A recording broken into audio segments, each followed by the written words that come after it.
today. There was a burst pipe in the backyard, not in the house, so I was lucky. Uh, the weather's completely back to normal here. Finally, I'm glad about that. It's not freezing now. It's normal Irish mild winter. So I just don't handle the cold very well at all. That kind of deep freeze. But anyway, today's video is kind of like, when you follow certain tangents in your life, and those tangents all lead to a meaning in the end. And at the time, what may have just seemed like a casual interest, what may have just seemed like an aspect of culture, a history that interests you, that you diving deep into that down the road resolves itself as something far more meaningful than what it was. Like it's almost like the sum of its total parts come into being. Now, this week, a fish tank in Berlin exploded. And the first thing I thought was Augury. So I posted on Facebook, I says, pay attention to Germany and Berlin, because the fish represent the subconscious repression of the psyche, or not repression, but like the subconscious layers of the psyche are represented by the symbol of fish. And we're coming into Pisces season anyway.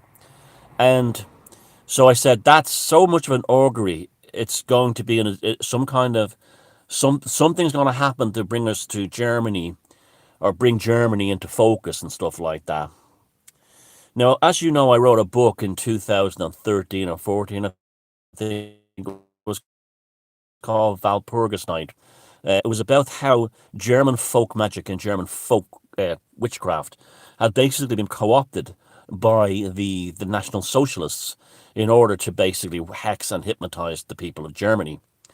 Now, the reason why this happened was not so much because of like the National Socialists themselves, but because of Prussian, Hessian, and Hanoverian aristocrats who were behind essentially the Third Reich.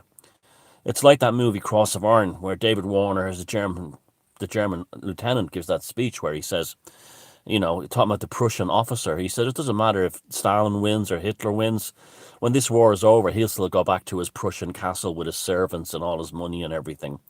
Yeah, and I also made a film about 2014 called From Prussia with Blood, and I said that the actual bloodlines of these Prussian Hessian be recognized as the parad in the world right to the very present. So this morning I watched a video, Sanity for Sweden. He's about the only news site I really watch. He reads kind of like an interesting news thing every day, and I like the guy. And his name is Stefan in Sweden. If you haven't subscribed to Sanity for Sweden, do so. And he's a great source for info. He really helps me find like things that I haven't got time to look for. And he spoke about and posted this video from Rumble. I'll post all these links at home when I get back inside. And it was basically, it was basically people talking. One of them was Naomi Wolf, the former Rhodes Scholar, who was like, and people say, oh, she's dodgy because she was close to the Clintons. I don't think, no, she's not dodgy. You look at that woman is sincere now. She was just used by the Clintons as the kind of like MTV generation Rhodes Scholar, a pretty Jewish girl they could actually manipulate. But she's actually a very smart and sincere person and comes across really wonderfully in this video. And her work into the COVID thing and the needlecraft is it's been exceptional. Another person is a woman here in Ireland, very similar to her, called Louise Rosengrave. You should check out her Substack. And they're just women, compassion about them, like Ashley O'Loughlin has that too. Just compassion about them. That they see an injustice, and they see a wickedness. So they had this other guy who was like one of these top mental health therapy guys. So when the discussion went on, and they spoke about what I'd noticed, and we've spoken about here on videos, about after the second injection, people changed. After the second needle crab, I noticed people's personalities changed. Some people's personalities changed profoundly. And Naomi Wolf was talking about going to New York, and the actual sense of New York had been gone. She felt like she was in a city full of ghosts, and people had no kinetic energy. And she was even used words in the thing like, if you have to watch this video. It's amazing. It's basically what we talk about, and now we have people who are establishment types or from the establishment using the same language we're using. War upon humanity. Uh, the attacks upon you. These inhuman creatures at the top attacking humanity. And these are people who are intellectuals talking like this. And she said that she went to some kind of party in San Francisco and everything was there except the personalities of the people. And I've noticed that too. That people that I know have been at least, I give them a hug and I feel nothing there. They're like switched off. Their kinetic energy, their chi prana, whatever you want to call it, their spark of life is gone. I told you about fellas that used to be great fun and great crack and everything, and it's here are people in this video on Rumble validating what I was saying in these videos 2 years ago. That's people's personalities. It did something to their personalities, the zombie apocalypse. And then, because two of them were Jewish, the conversation, like I've been saying here, we've all been saying this among ourselves, that those of us who resisted from the beginning said, now we know what happened in Nazi Germany. Now finally get it. We finally understand. When we saw all the compliance in our countries and the way they got away with it so easily using fear and manipulation and mind control, now we understood. Well, because the guy who was hosting the show is German, and he's connected to universities in Hanover. Ironically, that's where room 313 was, that I had that experience with that Luciferian experience. I'm telling you, folks, it's all coming into focus. And he was talking about like the wickedness of these guys who work in the Hanover universities in regard to medications and stuff like that, and medication testing. And then he rolled the conversation. He said, because you're Jewish, do you think that you have essence, a kind of a thing about the Holocaust here going on? And they both said, well, yeah. And I've been saying that too, yeah. And then he said, have you noticed that the players are Germans? And then it just was like one of those moments of epiphany, to use a Christian thing. My God, this is where all my work has kind of come together. I never really thought about it in this light before. And plus also when I'd mentioned the augury of the fish tank exploding, that was for me personally to actually see that this was coming. The Nazis are still here. Klaus Schwab, German aristocrat. Who's the biggest donor to the world, the WE, not the WWF, the WHO? Germans. No, we have to distinguish now between the German aristocrats and the ordinary German person. We're talking specifically about a particular type of inhuman aristocrat. Now, my theory was it came from Frederick II. Frederick II witnessed his boyfriend being beheaded in front of him by his father, and it caused some kind of shamanic episode within these royals in Germany that changed them into different beings. And ever since, all the other royal families of Europe are all German. You have like King Charles of England, he's Saxe-Coburg and Coburg and Battenberg, Mountbatten. And they all are involved in these globalist things. You had Prince Philip saying, I wish it was an airborne virus and reincarnated and woke people back out. You have Prince Charles, another German, in front of the WEF talking about reducing population and telling people they have to have less. You have, it goes on, the royal family of Spain, the royal family of Sweden, the royal family of Holland, the royal family of everywhere are Germans. They were just little, and the German aristocrats, all rooted in this Prussian, Hanoverian, Hessian bloodlines. And they're all married into all this. And it dawned on me, this is what my work, because I even said in the foreword of the book, Walpurgis Night, that what happened in 1919 would be repeated again in 2020. I don't know why I said 2020 in that foreword, but something told me that 2020 back in 2014 would be a significant event. And of course, it was the beginning of what we're living in now, the 1,000+ days of being attacked by the globalists using our own governments. So it comes back to this, then all my work has now been solidified. in this thing of the German aristocracy. And you'll find Gates is probably of Germanic background as well, or from one of those families, and his wife, his ex-wife, probably too. And they have a hate. And I was literally watching, like, there's been three things since this started in terms of media online that really blew my, that helped me solidify my feelings towards all this. The first one was Robert Malone's talk on the Joe Rogan show. The second one was the Died Suddenly film, which I'll be doing a roundtable this week with some other people. It'll be released in time. And um, now this talk with Naomi Campbell and the other two people on Rumble.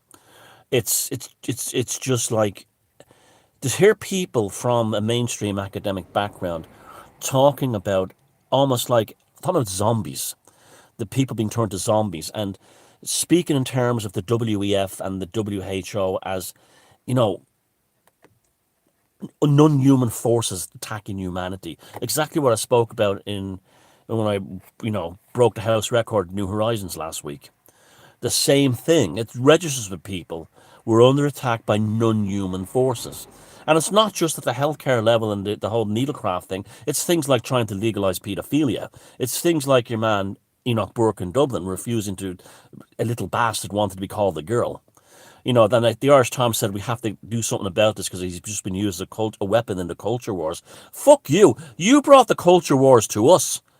We didn't ask for drag queen story time. We didn't ask for, fashionable transgenderism.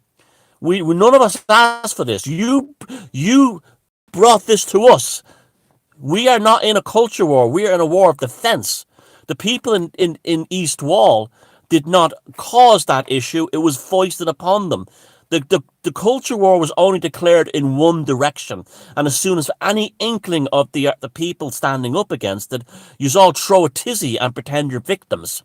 Classic fucking carry on, isn't it? But I'm absolutely so angry right now. Uh, Even though my life's work, well, my work since 2010 has all been solidified in the last 24 hours and all been brought into a neat package, and like as if the gods were saying, yes, yes, mortal Thomas, you have been correct all along. We are now going to reveal the truth to you, and you were correct to notice the fish tank exploding in Berlin as an augury of there was something to do with Germany. And I'm still I feel crap about it because I don't want this to be this way. I can remember years ago working in a restaurant. There was a fella there called Alex. He was a lovely guy, a brilliant staff member. He had a heroin problem, and everybody loved him. He was a wonderful professional in the restaurant.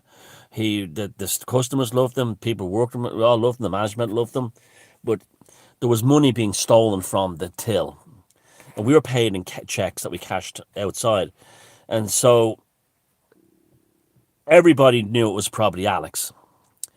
But the fetus heroin addict. But no one was actually going to go there and say it. And it was one of those things. Let's hope he sorts himself out before something happens. And even the management didn't want to do anything about it until they were forced by the owners of the place, and they called in a private detective to pretend they were an accountant or a book, an actor or some shit like that. But they were doing things like marking the bills with invisible ink that was showed under the ultraviolet light, and they basically accosted Alex, and they found money that he'd been taken to buy. And he said he was sorry, he was a drug addict, blah blah blah. And the manager who fired him had tears in his eyes. It was like, it was yeah, we're right. Alex was the one stealing the money. Uh, it's all the other staff are off the hook. None of us will have to worry about being fingered anymore. And yet, every single one of us felt terrible about the fact what happened to Alex. Even though it solved the problem, it didn't solve a spiritual dilemma. And that's how I feel about this, finding all this stuff out today. I wish I didn't have to know these things. But then again, in 20 or 48 hours time, I'll be in a different space and I'll be ready to fight it from a different angle. But it's great to see people like Naomi Wolf and others openly talking about an evil, non-human force, switching off humans, a lobotomizing, using basically personality lobotomizing people, killing them. I mean, my Facebook feed today is full of loads of photographs of women in their 60s who've all just died. Somebody's mother, someone's aunt, someone you worked with. These are all the needlecraft. Hey, of course, I'm not going to go in there and say anything.